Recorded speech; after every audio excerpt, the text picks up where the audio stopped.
Hello, I'm Bay Mudd. I've got hands and toys in front of me as usual, but today's topic is all about live performance when it comes to electronic music. What's going to happen is I'm going to ramble as usual and set the scene, but hopefully elicit some discussion or comments on the expectations or assumptions that come with performing electronic music from both a performer and audience perspective. After which, I'll show a video performance that I submitted for last week's Freebeat Live, which we'll talk more about in a second. Then I'll be back to recap the performance a bit, along with how I felt it went and where I hope to go from there. If you're not familiar with Freebeat, he's a more seasoned veteran in the top-down, hand-talking gear videos approach and has built a lovely community full of some talented folks. Each year, he does an extravaganza called Freebeat Live, whereby he performs a set and solicits short clips from members of the community, which get shown in conjunction with a live chat. It's a lot of fun. You should check it out. This year, I decided to take part, as I love nothing more than a deadline-driven music challenge to stress me out, and ended up having a bit of an existential crisis with regards to my approach to live electronic music, hence this discussion. My live music experience is deeply rooted in guitar-based performances of folk and indie stuff, which has come to inform my approach to electronic sets for better or worse. For the most part, it means I feel the need to perform everything live in some way and build things up in front of the audience via loops, etc., as I assume that's what they want. But I'm not actually sure the audience cares as much as I assume they do. I know personally when I'm an audience member, it doesn't really matter to me as long as the show is engaging in some way and I'm interested. So for Freebeat Live, I wanted to challenge myself to try something from an actual album to see if I could find a balance between live play and triggering. So here's the resulting performance of Wake Up Pollinators, originally released on the Mental Clutter EP made entirely on the circuit rhythm. Beware, I'm actually in this video too, by the way.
Okay, so that was a version of Wake Up Pollinators as performed for Freebeat Live 2025, which you can watch the whole extravaganza on Freebeat's channel under the Live tab. It's been archived, which is cool, and keep an eye out for next year. It's a lot of fun. If you were already familiar with that song from the Mental Clutter EP on Bandcamp, for instance, which I hope you've all listened to, thank you very much, it would sound very similar. I did vary certain aspects, like different effects in the second half. That kind of gated tremolo isn't in the original, and the structure was a bit different here and there. Certain passages were longer or shorter. I was trying to keep it under 3 minutes, honestly, for the performance.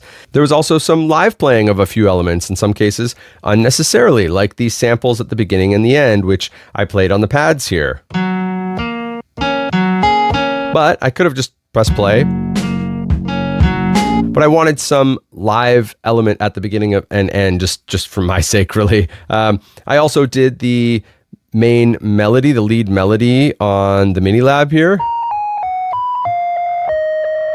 via MIDI to the rhythm. And in fact, you may have noticed that it wasn't always right. Sometimes I screwed up the order of notes. It was in the same key, so I didn't stop the performance, but that's part of the fun of live. It was, a bit human time and lilting and not always 100% accurate to the recording, but that's part of it, really. In the end, I tried to find a balance between what was played live and what was triggered, because even triggering the parts requires some timing, but I could have just set the rhythm to play all those scenes tied together for 3 minutes, and that would have been the song. But where's the fun in that for me or you, really? So was that level of live play and tweaking and things enough in terms of live performance? Do you approach it differently when you're working on a live set, or do you have different expectations when you are an audience member? Does it matter at all as long as the song is good and the performer is engaging? Let me know what you think and how you approach live electronic music as a performer or listener in the comments. Personally, I did like being able to actually try to perform a live-ish version of a released track,